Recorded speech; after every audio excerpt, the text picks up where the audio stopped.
Welcome, everyone, to Mexican and Redneck Follow the World. We are your hosts and surrogate fathers, Juan and Ben. Today we'll be discussing finding good in a bad situation.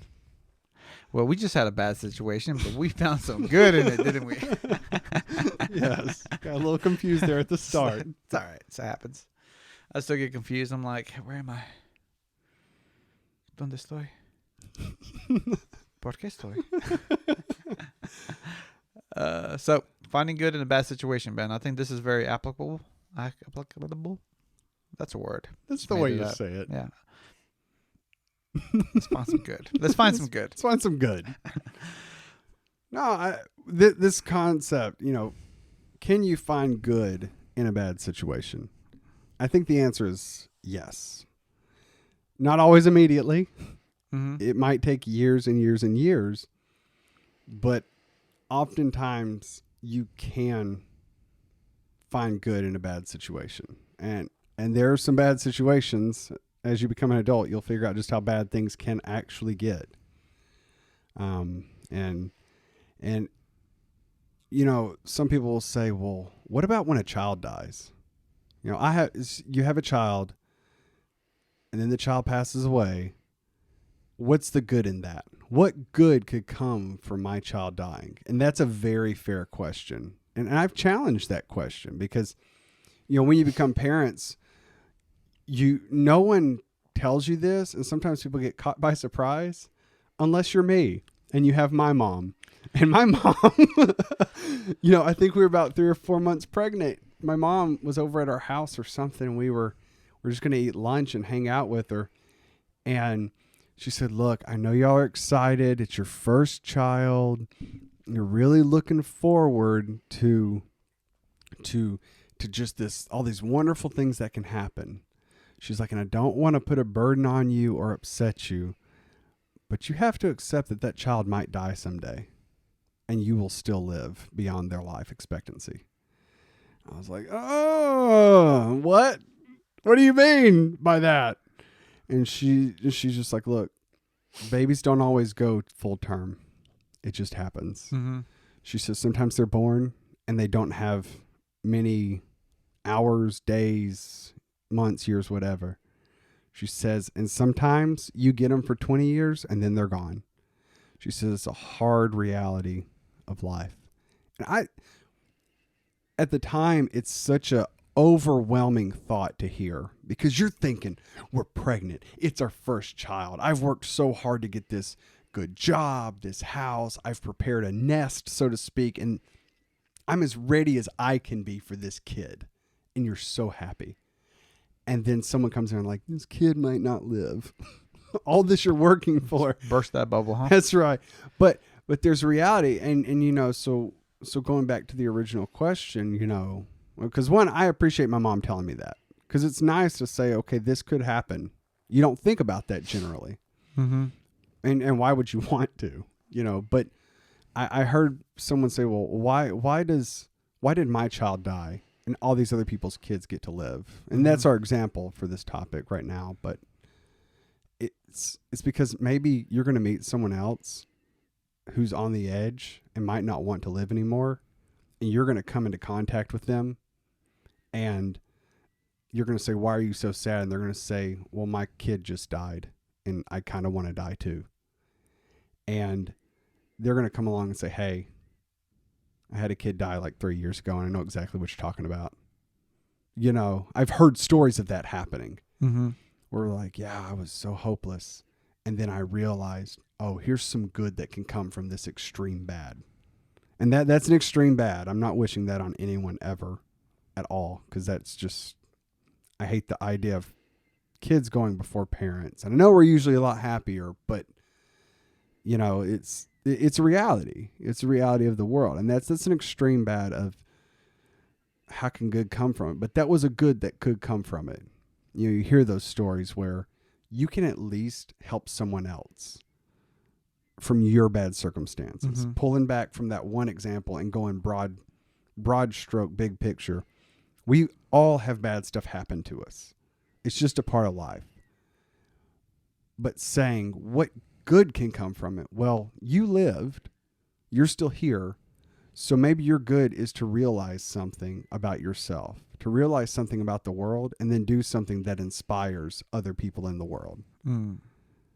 And that's kind of how I look at it, because I always try to find the good. Mm-hmm.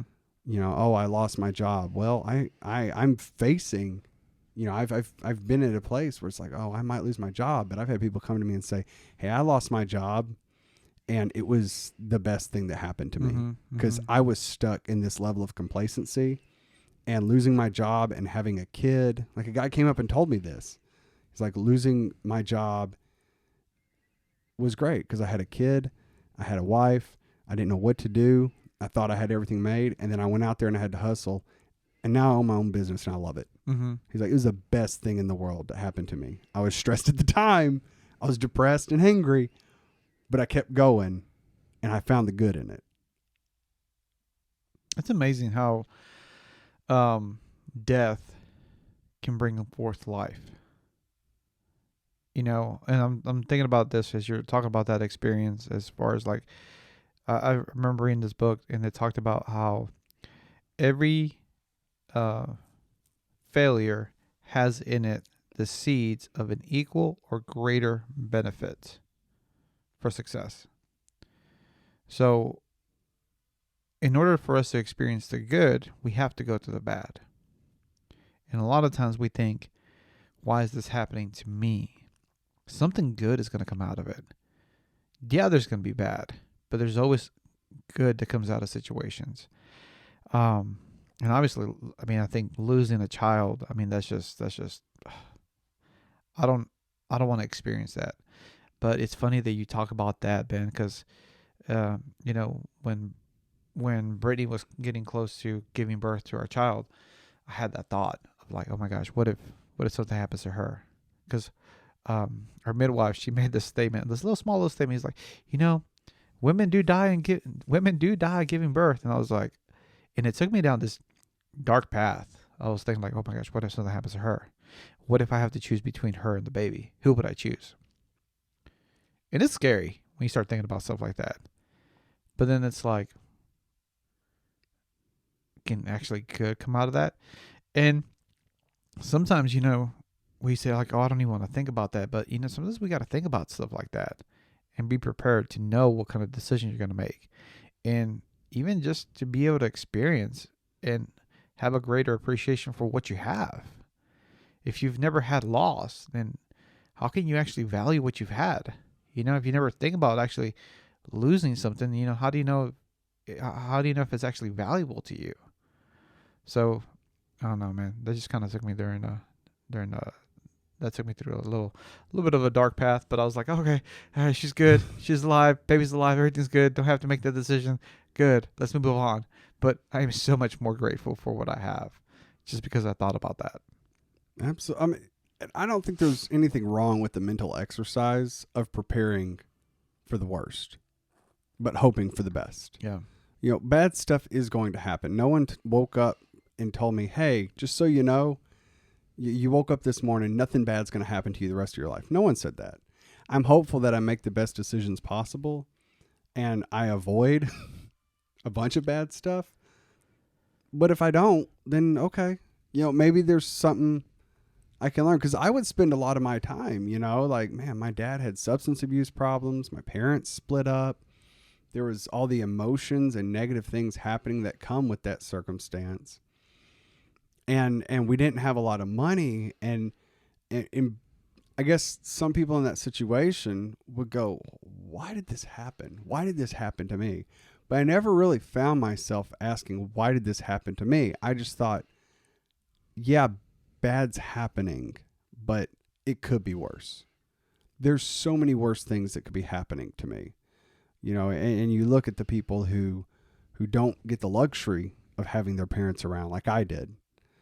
Even though my dad was sporadic at time, he was, I could usually get a hold of him on a phone call or something. Mm-hmm. You know, I look at not having a lot of money growing up, but I'm just like, well, money never seems to make me happy, so I don't really know why I worry about it.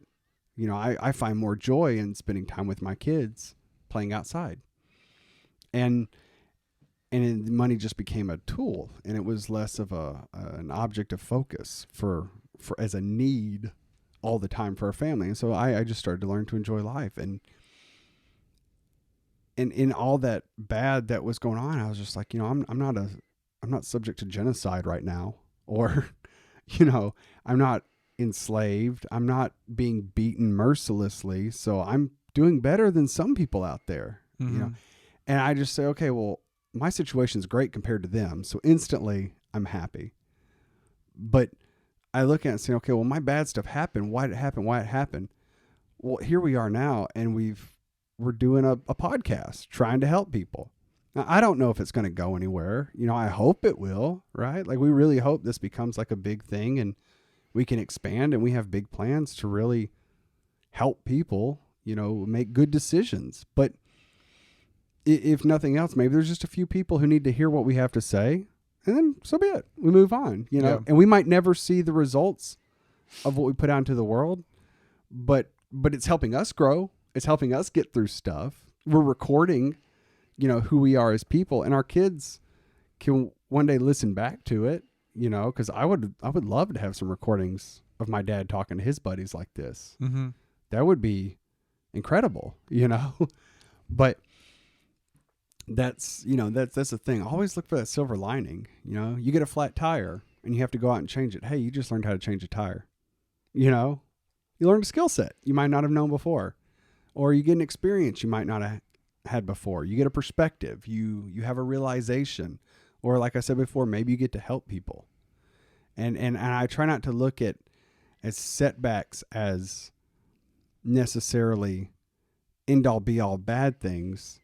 I look at them as learning opportunities, building skill sets for life that you can give to the rest of the world and help yourself as you go through the world. It's really good. It's really good. I just had this thought. I was like, I'm sorry, I got a little bit distracted too, but you made the thought that you made the observation as far as like you want this podcast to do good, and it got me thinking like, well, one of the good things is that our children are going to have a recording of us in our younger years as young fathers, and how cool would it be? I'm just like, oh my gosh, that's going to be so cool to be able to have that. Like, what was my dad thinking when I was born? What was my dad thinking when he was just a young guy? How did he stay positive? Like, how did he do it? That's going to be pretty cool.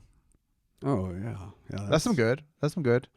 And And maybe some bad would be like, oh, wait, you were talking about this podcast, but then you failed here. That's some bad. So crap. Accountability. we'll just tell them we need to listen to our podcast some more. We need to listen back. Take some of our own advice. Sorry, kids. We love you. Sorry, I messed up. Yeah. Sorry if I messed up. Sorry if I ruined your life. I really am. I tried. I tried.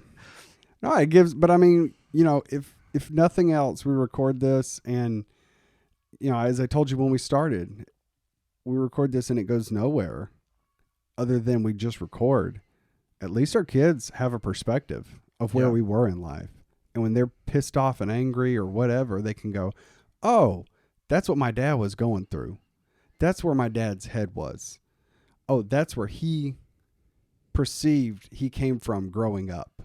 And that's why he made these decisions, and offering your kids that level of humility, and this is a big situation, or not a big situation, a big subject. Mm-hmm. It's very broad.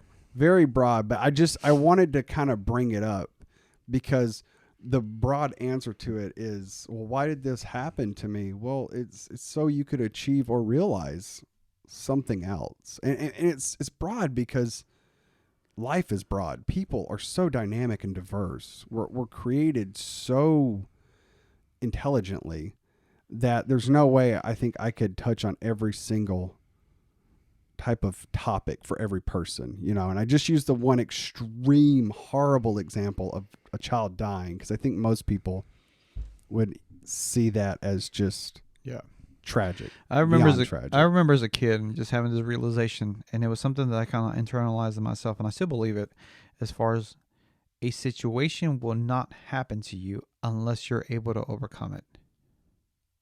Mm-hmm. So when you ask the question, why does this happen to me? It happens to you because you are able to handle it. When you're going through the situation, you may not think so. You may think like, I can't handle this. But no, it's happening to you because you're able to handle it. Something in the universe, something, the creative force in the universe is saying, you're able to handle this, so you're going to go through the situation. And then that's why it's happening to you. But with that situation happening to you, the tools are going to be also given to you to be able to overcome it or make something good out of it. You know, it's like you're not just, people are not just given a bad deck of cards. We're all given a deck of cards. It's our responsibility to make something good happen out of that. You know? So I think that's my personal belief. I like that belief. I agree with that belief. Yeah. I think we're all very capable of handling the bad. And, unfortunately, the world has people in it who are bad and make bad decisions, and they, create bad situations for people who might not even deserve it. Yep. And they're just innocent. And that's just one of those harsh, nasty truths that you have to accept and say, some people are just bad. Yep. And life just jumped up and bit you hard and you survived, but it's trying to find that good. Because I wanted to cover this in a broad stroke to say, look at your bad stuff that happened and say, can I make good from this? People, unfortunately have assaults, but maybe they can go to other assault victims and say, hey, I survived too. Let's talk about it. Mm-hmm. People might have had drug problems, but they go to other drug people or other people with drug problems and say, hey, I survived this. You did too. Let's survive this together. Mm-hmm. And they're trying to find that greatness that can come from those bad decisions, and that unity, like, cause we talk about unity and community a lot. Mm-hmm. We're very big advocates of that. Well, I think about you and I, Ben, as far as like we both grew up in, it wasn't the perfect home environment. We both had, in a way, interesting childhoods, with our parents' structure. But then here we are, that experience, that life experience as kids, we were like, why is this happening to me? And now the good that's coming out of it is this podcast. The reason that we're doing this podcast is because we both have experiences as kids with our parents that were like, I don't want that to happen to me. I don't want that to happen to other people. If I can help other people avoid what I had to go through, then yay, awesome. Let's do that. And I think and I see the good coming out of that. So why did we experience the life that we experienced as young men? Because we were capable of handling it. And now because we handle it, we're creating something better, which the next generation will be like, oh, I won't have to go through what they went through because I'm able to learn from their experience. So now their ceiling becomes my floor. And I'm going to be a better person. I'm going to have new challenges, new experiences that the next generation is going to grow from that. And I think that's the important thing about it. That's it. Well, I want to thank you all for listening to A Mexican and a Redneck Father the World. We love you and we're proud of you.